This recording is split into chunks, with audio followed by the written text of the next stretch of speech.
Dans l'actualité de ce 20h, le phénomène grandissant de l'abandon des corps dans les hôpitaux et maisons de pompes funèbres. Nous irons dans quelques instants au centre hospitalier universitaire de Libreville en compagnie d'Edgar Djembi Doukaga. Dans le journal également, la promotion des métiers de la banque avec le coup d'envoi de la deuxième édition du programme Un banquier dans ma classe à l'initiative de la fondation BGFI Banque. Eh bien, c'était au lycée national Léon Bas. Les détails dans un instant. Et puis, nous parlerons environnement et nous irons donc à la découverte de l'océanographie, une discipline dispensée à l'École nationale des eaux et forêts. Elle traite de la côte rocheuse. Le ministre délégué aux eaux et forêts en a d'ailleurs été édifié ce matin sur place. Les précisions, c'est dans quelques instants. Voilà pour les titres. Bonsoir à tous et bienvenue dans ce journal. Du social en ouverture, vous en avez certainement fait constat, le phénomène grandissant de l'abandon des corps dans les hôpitaux et les maisons de pompes funèbres, un phénomène probablement lié à la pauvreté et qui ouvre la voie davantage à d'inhumation à titre d'indigents au centre hospitalier universitaire de Libreville. Edgar Djembi Doukaga, Gérard Mangagna. L'abandon des dépouilles dans les morgues et les hôpitaux des pompes funèbres. La fréquence du phénomène préoccupe à nouveau le centre hospitalier universitaire de Libreville. C'est une dizaine, tout simplement, et aussi il y a plusieurs nationalités, mais majoritairement des Gabonais. Pour les étrangers, la plupart du temps, ce qu'on fait, c'est qu'on écrit au niveau des affaires étrangères pour qu'ils puissent avertir ou bien répertorier l'information au niveau des ambassades. En janvier dernier, la principale structure sanitaire publique s'était résolue à l'ultime procédure d'inhumer les corps des personnes abandonnées à titre d'indigents. On fera la procédure habituelle qui est d'écrire au tribunal pour demander la permission d'inhumer ces personnes à titre d'indigents. Indigents connus parce que c'est des gens dont on connaît l'identité, dont la famille ne réclame pas les corps. C'est tout simplement justement accentuer la pression sur les familles, prendre correctement l'identité des personnes qui viennent les déposer et puis mettre la famille devant leurs responsabilités. Outre les personnes hospitalisées seules puis décédées, l'identification précise des personnes accompagnant les malades ou victimes d'accidents contribuera à atténuer le phénomène d'abandon des corps. Depuis la communication de l'hôpital sur ces cas précis, certaines familles se sont déjà présentées pour la prise en charge. Initialement fixé au 29 février, le délai devait être élargi d'une semaine. Ce n'est pas un secret. L'abandon des corps dans les hôpitaux est un phénomène lié à la pauvreté et à l'irresponsabilité de certaines familles. Économie à présent, mettre en place des mécanismes visant à soutenir les anciens agents de la Poste Banque, la Banque gabonaise de développement et la Banque de l'habitat. Objet des échanges ce matin entre le Premier ministre, chef du gouvernement, Julien Kogué-Bekale et les responsables des institutions, de ces institutions bancaires. Les précisions de l'Ardi, Nguemamba, Arnaud Mengi. La situation des anciens agents de la Poste Banque, de la Banque gabonaise de développement et la Banque de l'habitat du Gabon a constitué l'épicentre de discussion entre le Premier ministre et les responsables de ces institutions bancaires.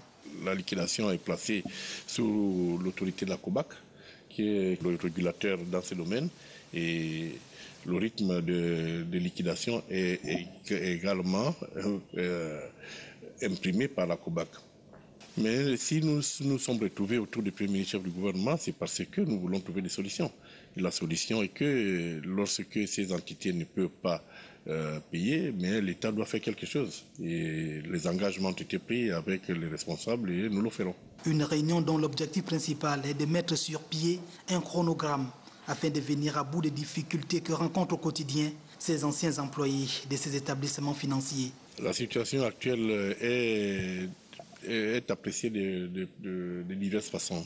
Pour ce qui est de la BGD, par exemple, les arrivées, je crois qu'elles sont presque apurées. Pour ce qui est de la BHG, la situation est différente parce que la BHG a des agents où il y a un passif qu'il faut apurer également.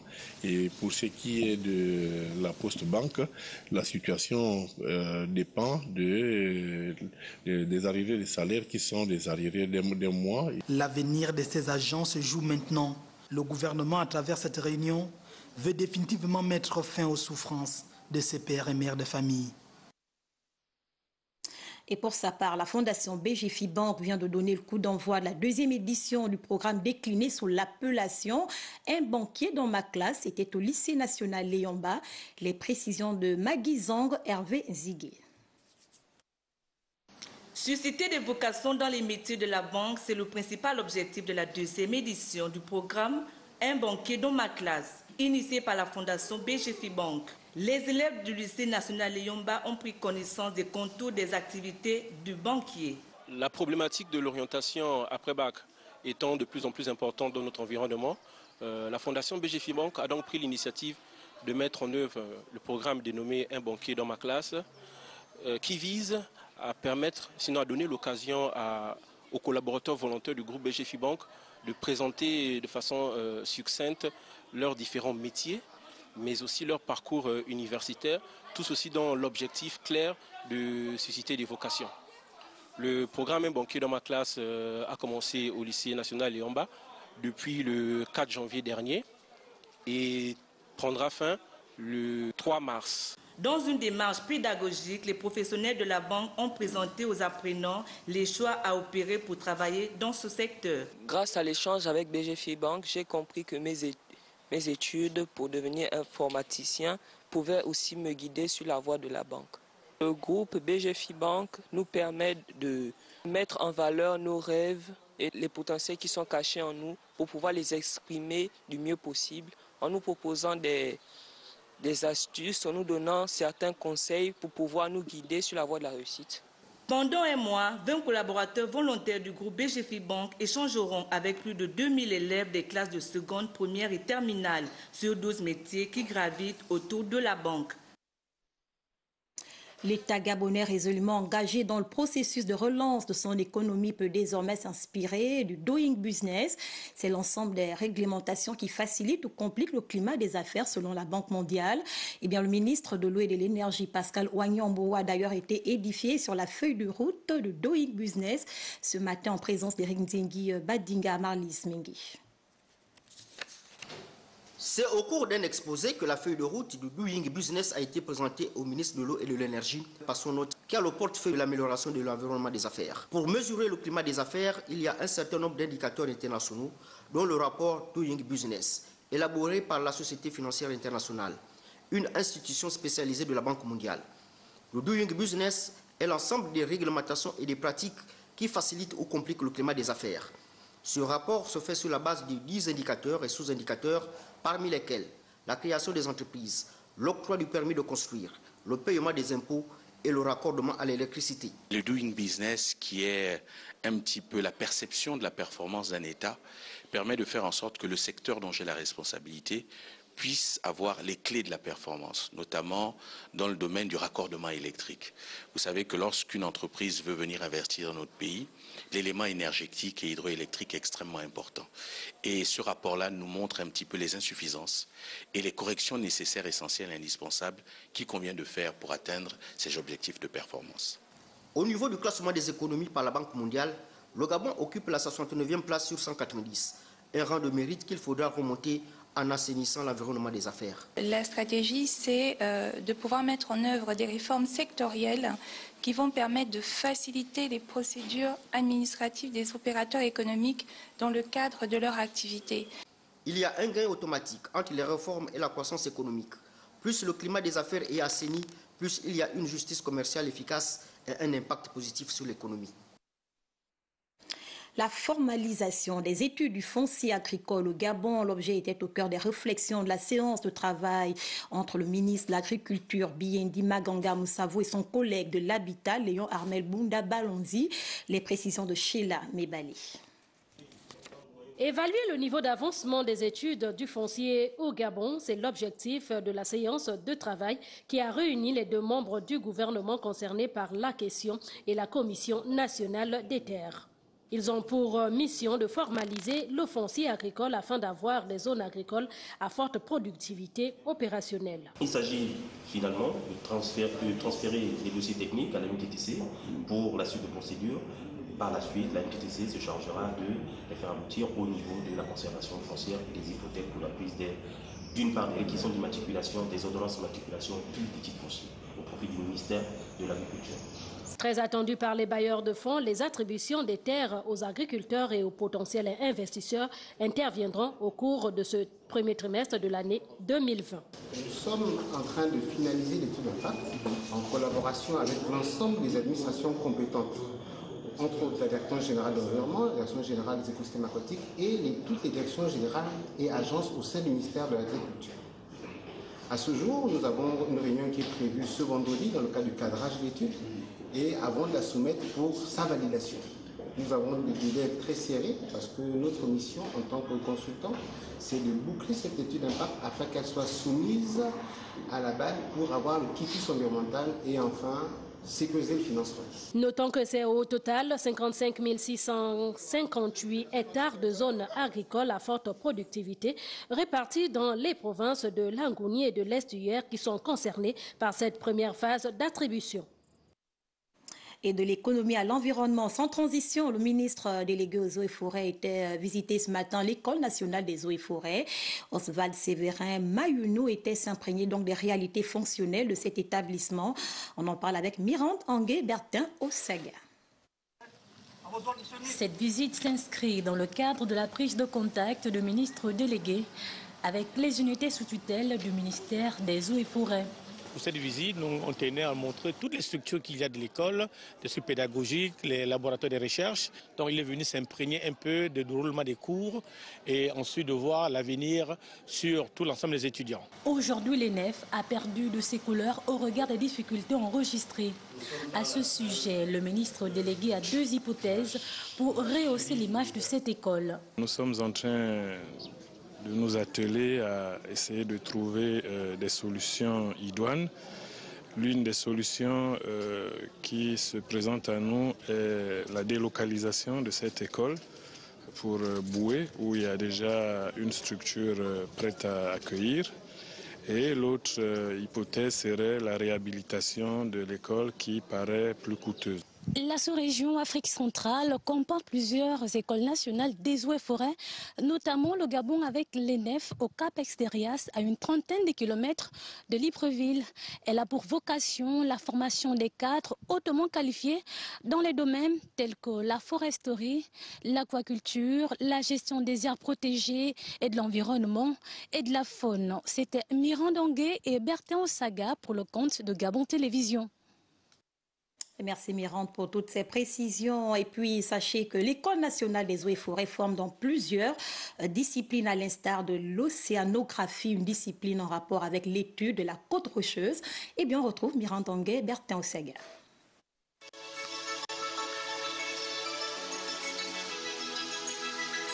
Sylvie Brizard-Zongo est chef du département faune et aires protégées à l'École nationale des eaux et forêts depuis 2013. Écologiste, sa mission consiste à travailler sur la côte rocheuse du Cap Extérias. En ce moment, je travaille beaucoup sur la côte gabonaise, notamment au niveau de la côte rocheuse du Cap Extérias. Donc, nous regardons les espèces fauniques du Cap Extérias, comment évoluent en fait ces espèces avec les changements climatiques et les impacts anthropiques. L'océanographie aide à mieux comprendre le système océan-climat et à prendre de meilleures décisions pour le développement durable. Nous récoltons quotidiennement les gastéropodes, les mollusques, les bivalves. Donc nous essayons de voir comment évoluent ces espèces-là. Et nous regardons également la qualité de l'eau, l'eau marine. Nous regardons le pH, la température, les salinités. Nous faisons les mesures 2 fois par jour, donc depuis 2018 jusqu'à ce jour. Et on voit un peu comment évoluent en fait ces paramètres physico-chimiques avec les changements. Aujourd'hui, les océanographes sont des ingénieurs très recherchés, notamment en raison de la forte migration des activités humaines vers la frange côtière et littorale. Dans le reste de l'actualité, le ministre de l'Habitat, Léon Armel Bounda Balondi, lui poursuit sa série de prises de contact avec les entités sous tutelle. Ce soir, les étapes de la Direction générale des travaux topographiques et du cadastre, de la Direction générale de l'urbanisation et du Centre technique de l'habitat précision, la Escaloma Mengi Victor Mundunga. Cette visite d'inspection a permis au ministre de l'Habitat de s'enquérir des conditions de travail de ses collaborateurs. Premier constat, vétusté des bâtiments, manque d'outils de travail, organisation inadaptée. Nous avons donc une mission publique à accomplir et il y a que les collaborateurs veulent dans des conditions optimales du travail. Donc j'ai vu comment vous travaillez, chers collaborateurs, j'ai touché du doigt, je vois quand même qu'il y a des choses à faire. Pour Léon Armel Bounda Balondi, il ne s'agit pas ici de faire des promesses, mais de voir ensemble comment changer les choses. Il y a des pays qui sont montagneux, mais qui sont urbanisés, et nous n'arrivons pas à faire ça. Bon, je voulais quand même que nous soyons orgueilleux pour dire, écoutez, nous, Gabonais, on va se réveiller, on peut faire ça. Il n'y a pas de magie. Mais parce que, même en Gondje, bien sûr, hein, c'est quand même beau en Gondje, hein, mais devant là-bas, c'est rien du tout. C'est pas encore bon. On peut mieux faire. Je pense que nous avons la compétence technique ici au Gabon. Pour faire ça, on peut le faire. Le logement occupe une place essentielle dans la politique sociale du chef de l'État, Ali Bongo Ondimba. Une habitation décente pour tous et sa vision que le gouvernement se doit de matérialiser. Justice à présent, la réinsertion des jeunes en milieu carcéral au cœur de la séance de travail ce matin entre le ministre de la Justice, Erline Dembe, et son collègue de l'Agriculture, ainsi que les représentants de l'UNESCO, l'UNICEF et des Nations Unies au Gabon. Georges Kombila Medaringeng pour les précisions. Autour du ministre de la Justice, garde des Sceaux, les représentants de l'UNICEF, l'UNESCO, celui des Nations Unies et le ministre de l'Agriculture ont planché sur la politique de l'insertion des jeunes en milieu carcéral.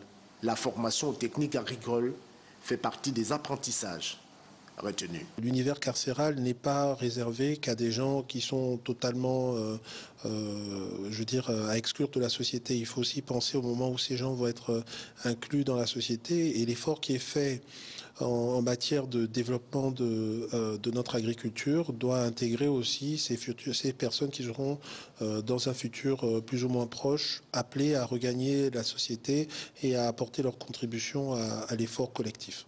Le coordonnateur résident du système des Nations Unies au Gabon a indiqué la volonté de l'organisme à l'aboutissement de ce projet. C'était une opportunité de faire le point de deux actions très concrètes montées par deux agences du système des Nations Unies au Gabon. Tout d'abord, de la part de l'UNICEF, en collaboration avec le gouvernement, de renouveler le système d'adduction d'eau dans la prison centrale. Et deuxièmement, l'UNESCO, avec le gouvernement, la mise en place, la création d'une salle de formation au sein de la même prison. Et ces deux actions très concrètes seront parachevées, seront accélérées maintenant. La phase du lancement des travaux de réhabilitation du centre de formation est prévue pour fin mars prochain. Parlons santé à présent, et justement les questions de santé publique largement évoquées au cours de la séance de travail entre les responsables de l'Organisation mondiale de la santé au Gabon et la gouverneure du district 9150 du Rotary international. Compte rendu, Guifren Dongobian, Preskin Guayman. Partenaire dans l'éradication de la poliomyélite dans le monde, le Rotary international finance plus de 50% des recherches médicales et des campagnes de vaccination. Un sujet évoqué au cours de cette séance de travail entre le représentant de l'OMS au Gabon et la gouverneure du district 9150 du Rotary international. Le Gabon a été déclaré pays libre de la polio depuis 2017 et les activités soutenues de surveillance continue sur le plan épidémiologique et sur le plan environnemental avec l'appui de l'OMS, de l'UNICEF et des autres partenaires. Donc même présentement, grâce à cet appui, nous avons déployé des stop teams dans 6 des provinces du Gabon qui sont en train de mener la surveillance. Donc je pense que c'est un partenariat gagnant-gagnant. Fortement impliqué dans le bien-être des populations, le Rotary international compte s'investir dans la lutte contre d'autres pathologies. Nous avons aussi abordé d'autres sujets, notamment l'éradication de l'hépatite, parce que ça c'est un cheval de bataille que nous avons pris au niveau de notre district. Donc voilà les échanges que nous avons eus ce jour.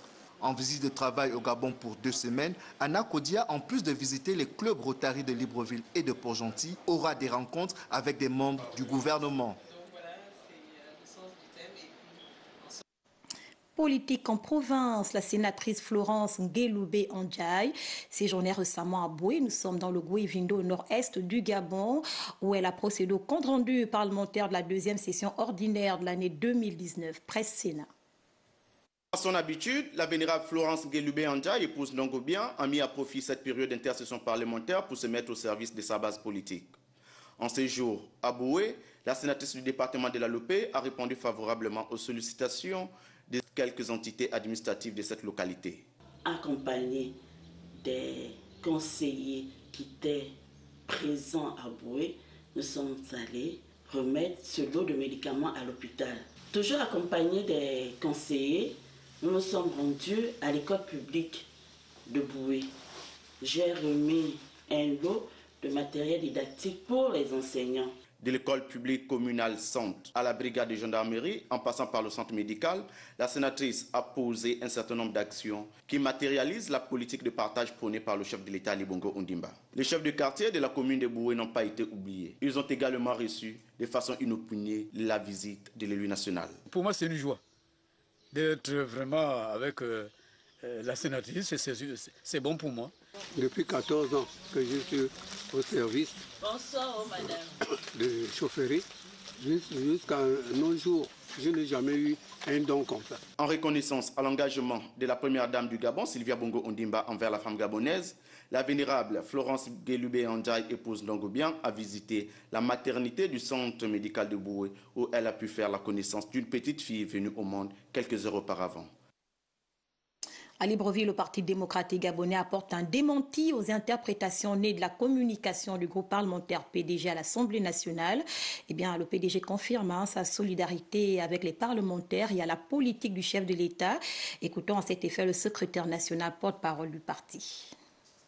Le Parti démocratique gabonais, parti au pouvoir et avec lui ses parlementaires, conscients que le président de la République détermine en concertation avec le gouvernement la politique de la nation, que cette politique, déclinée dans la déclaration de politique générale du Premier ministre, chef du gouvernement, a été récemment présentée à l'Assemblée nationale où elle a reçu le vote majoritaire des députés mené par le groupe parlementaire PDG, ne devrait pas avoir l'écho interprétatif actuel dans une partie de l'opinion.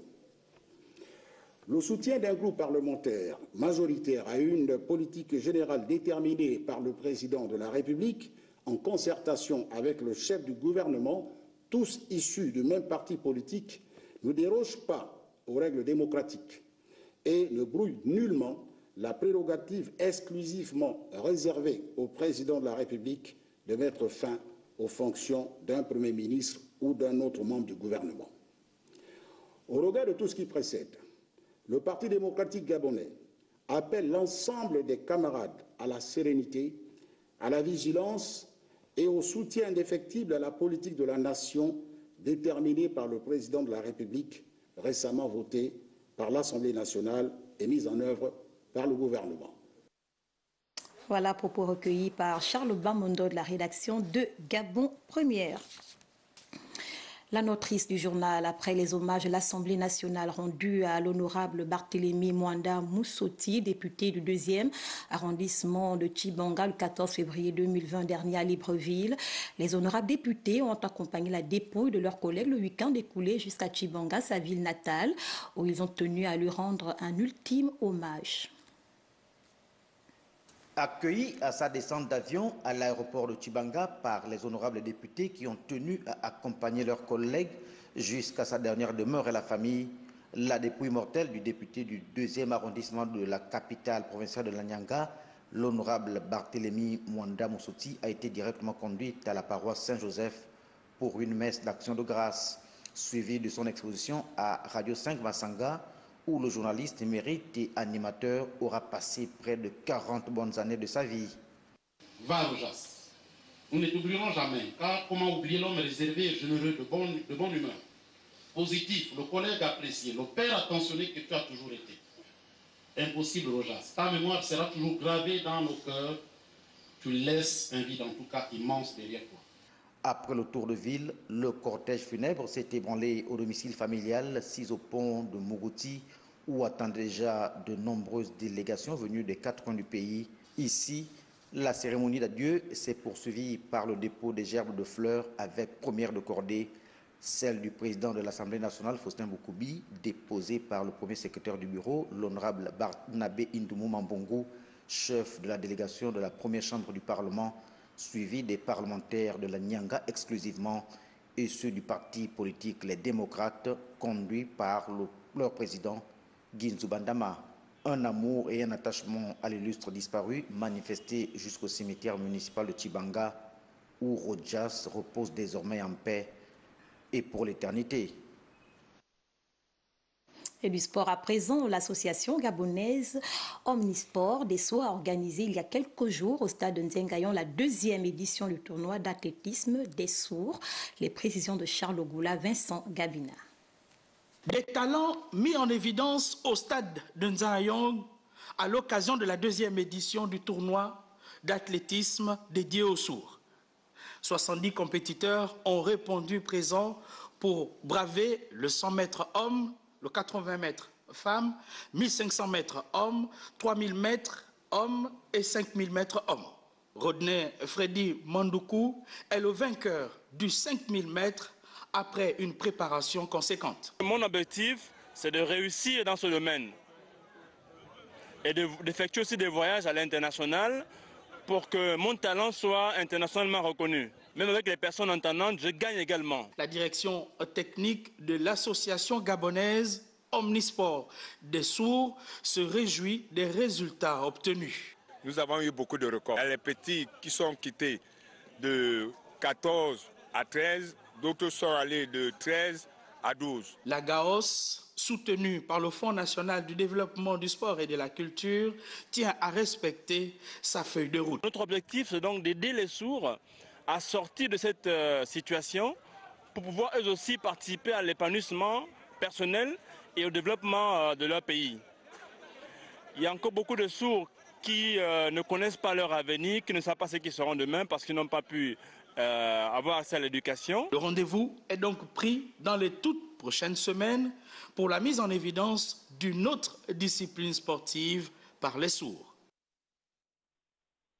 Je vous donne lecture de cette information qui me parvient à l'instant. Le ministre de la Culture et des Arts informe les acteurs et opérateurs culturels, personnes physiques ou morales, que l'Union européenne organise dans le cadre du soutien au secteur de la culture et de la création artistique dans les pays de la sous-région Afrique centrale. Une séance publique d'information le vendredi 21 février 2020 de 8h à 12h à l'École normale supérieure d'enseignement technique N7. Eh bien, vu l'importance de cette rencontre, la présence de tous est vivement souhaitée. Pour plus d'informations, prière de consulter le site www.acpeuculture.eu. Voilà, c'est la fin de ce journal. Nous vous remercions pour votre fidélité. Excellente soirée chez vous. À demain 20h.